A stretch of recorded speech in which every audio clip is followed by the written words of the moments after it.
Louisa County is packed to the brim with natural resources and fascinating history.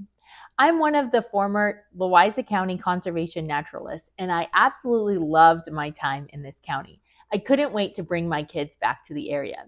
So today I'm going to share with you through our trip guide with Outdoor Adventures Made Easy, our top 7 recommended spots in this county and where to stay. Now, you can visit any of these parks in any order, but for us, since we were coming from the west, we decided to hit Eden Park first.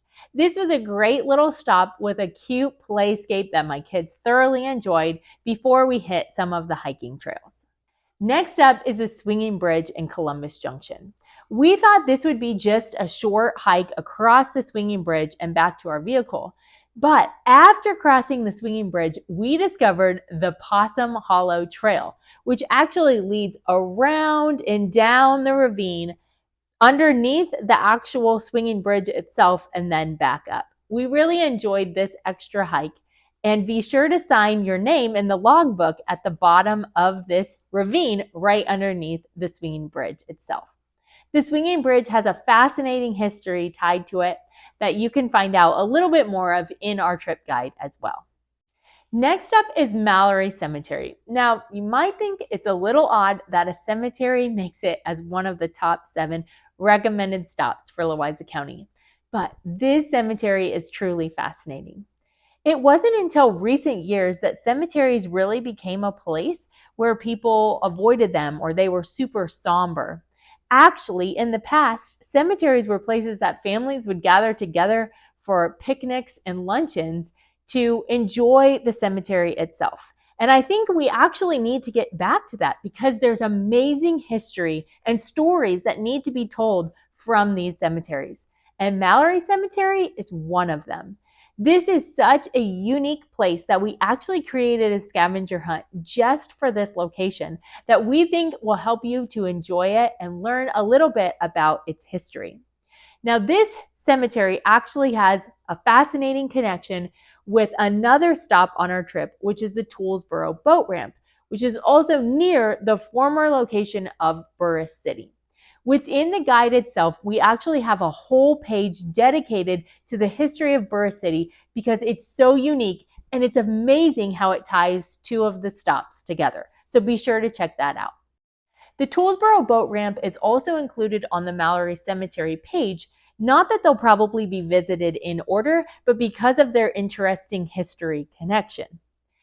The Toolesboro boat ramp was just a quick stop for us. It was extremely simple, but it ended up being one of the most fun. The Toolesboro boat ramp is a great way to get down to the Mississippi River. Now, this is most frequently used by fishermen or boaters, but for us, we just parked in the parking lot and walked over to the edge of the Mississippi River. We found fossils, mussel shells, and all sorts of treasures. We were also fortunate enough to see a barge pass by as we were there, which the kids thoroughly enjoyed. So be sure to check out the Toolesboro boat ramp, but please be respectful of fishermen and women who are also using the boat ramp itself. This is an area that if the Mississippi River levels are high, I wouldn't recommend it. So in the trip guide, I actually have a river levels link that you should check out before heading to the area. The lower the river, the better for exploration in this area. The next stop is a 2-for-1 special. This is the Toolesboro Mounds and Museum and also the Littleton Brothers Memorial.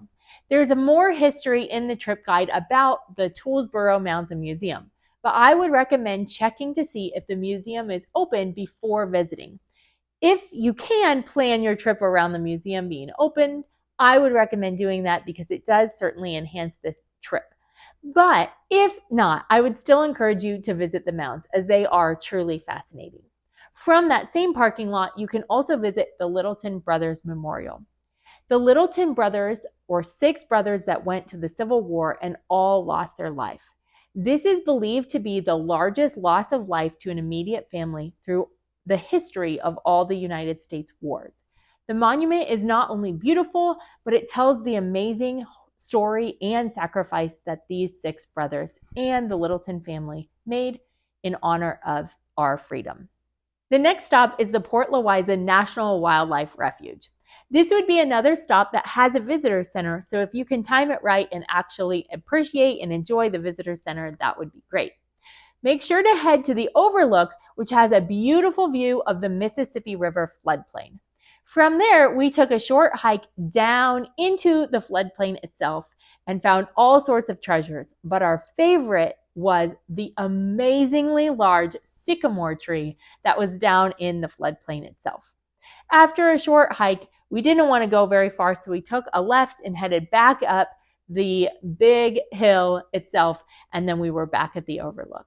This was a great, fun stop for our kids to see an amazing view and then also get down to the floodplain itself. The last stop in the trip guide is the Wetland Interpretive Trail, right next to Langwood Education Center. The Wetland Interpretive Trail is a quick little trail, but it packs a punch.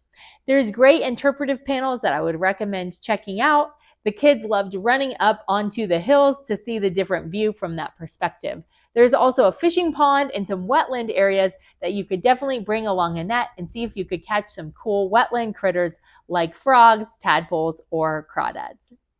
The interesting thing about this area is that is the public area that you can explore, but it's nestled right next to Langwood Education Center, which is definitely unique in our area. This is actually a park that you can reserve the entire thing.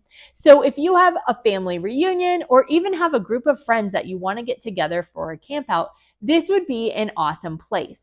It has a lodge with a full kitchen, a dormitory or A-frame with 21 beds in it, restrooms with showers. It has a 5-acre pond with canoes that you can explore, about 3 miles of trails, an amphitheater, bird viewing blind, and the list goes on. This would be an awesome area to explore. So if you are interested in learning more about Langwood Education Center, be sure to check out our Where to Stay page.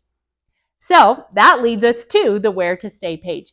Not only could you stay at the Langwood Education Center, which you can rent out the entire thing, or you can stay at 3 different recommended campgrounds in Louisa County. The information for each of those and what amenities they offer are all listed in the Where to Stay page. Again, at the end of the guide, be sure to check out the history of Burris City that connects Mallory Cemetery and the Toolesboro boat ramp, and the actual scavenger hunt from Mallory Cemetery itself. We've never been disappointed with our time spent in Louisa County, and I'm sure you won't be either. You will love the simplicity and the slower pace this county has to offer. We hope that this trip guide creates an outdoor adventure made easy. Looking for more adventures in the Midwest? Be sure to follow us on YouTube, Facebook, and Instagram.